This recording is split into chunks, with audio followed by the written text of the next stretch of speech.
Je suis Chloé Génicaud et bienvenue sur Audace, le premier podcast belge francophone dédié au wellness. Ici, tu entendras des conversations sans filtre pour t'aider à être aligné, outillé et bien informé grâce à des échanges avec des experts, des entrepreneurs et des invités qui partagent des clés concrètes et des récits authentiques. Je te laisse avec l'extrait de la semaine. N'oublie pas de t'abonner pour ne pas manquer l'épisode complet qui sort dès demain matin. Donc j'ai fait mon stage, j'ai commencé, donc je voulais que mon dernier stage à l'IEX, parce qu'on fait pas mal de stages, et mon deuxième média c'est la radio. J'adore les sons, c'est pour ça que j'adore les podcasts.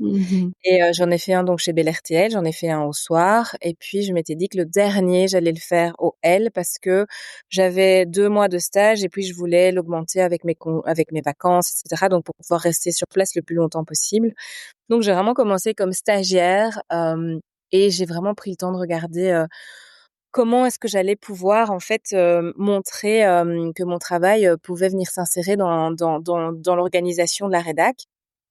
Et donc j'ai vraiment pris, alors j'ai fait aussi mon mémoire de fin d'année, sur la création d'un magazine féminin en Belgique.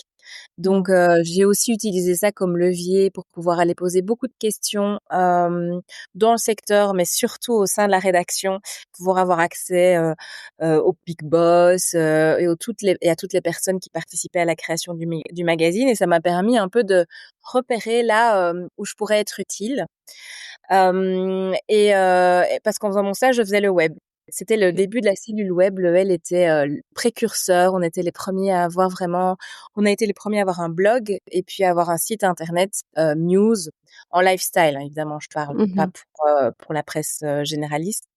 Et donc c'était très chouette parce que c'était très fourmillant, parce qu'on découvrait, on testait plein de choses, on faisait un petit peu de vidéo, donc c'était hyper chouette, très créatif quand on est stagiaire, et surtout, on n'était pas tellement surveillés parce que, la rédactrice en chef et les personnes décisionnaires, réfléchissaient plutôt aux primes, et donc nous, on était un peu là pour tester, parce que comme on était les premiers, tout ce qu'on faisait réussissait, on faisait énormément de pages vues, donc c'était trop chouette.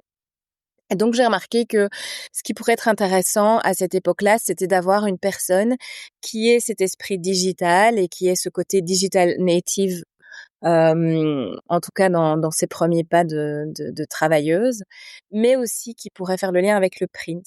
Donc c'est-à-dire ne pas vouloir marcher sur les plates-bandes de quelqu'un qui était déjà dans la rédaction print, mais venir montrer qu'on pouvait faire un lien entre les deux. Et donc j'ai été responsable QR code. En fait, j'avais montré que si on mettait des QR codes dans le magazine qui renvoyaient vers le site, ça permettait de créer un lien. Et donc j'étais chargée de participer aux réunions de rédaction, d'écouter ce que les journalistes allaient proposer, pour le print, et puis de venir avec des idées pour augmenter leur article avec du contenu, digital. Donc ça pouvait être par exemple, apporter une vidéo, mais aussi, si on faisait, un article sur, une personnalité liégeoise, eh bien moi j'allais proposer, les 10 adresses de cette personnalité, sur le site, et donc à la fin de l'article, il y avait un petit QR code pour découvrir ces 10 adresses qui renvoyaient vers le site. C'est tout bête, mais personne ne faisait ça. Oui, Et c'est ça, il donc faut y penser.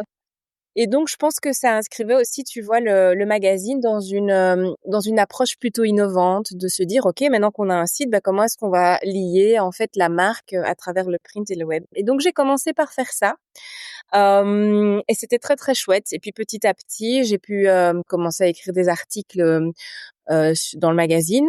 C'était plutôt des articles sociétaux.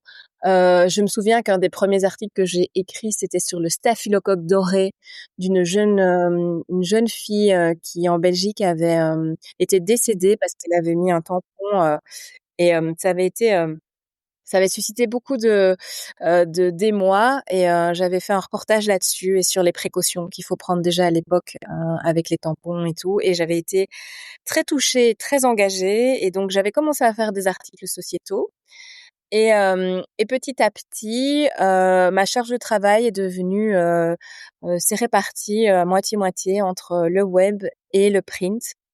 Et puis voilà, puis j'ai continué, et puis on a commencé à me proposer, des articles mode, et donc là, c'est un peu le graal. à rentrer dans le secteur, de la mode et du luxe et donc tes collègues plus âgés commencent à te transférer des contacts, à t'amener sur les événements et puis tu commences à aller aux Fashion Week et ça, c'est chouette parce que comme j'avais la casquette digitale, eh bien, je proposais de couvrir, les Fashion Week pour, le web. Puis Instagram est arrivé, donc ça a eu encore plus de sens. Et donc voilà, puis petit à petit, en faisant mes preuves, j'ai commencé à faire ce que on appelait des coachings, donc donner des conseils. C'était une rubrique conseils, donc comment porter la jupe léopard, comment s'inspirer des it girls pour sa garde-robe, etc. Donc j'ai commencé à faire du conseil. Et ça, c'est important dans le statut que tu as dans un magazine parce que quand tu commences à donner ton opinion sur une façon de faire au niveau de la mode, ça veut dire qu'on te donne déjà une certaine responsabilité. Tu veux écouter l'épisode complet? Il est dispo dès demain matin sur toutes les plateformes d'écoute. Et pour recevoir les pépites de chaque invité, inscris-toi à la newsletter via le lien en bio ou en description. À très vite!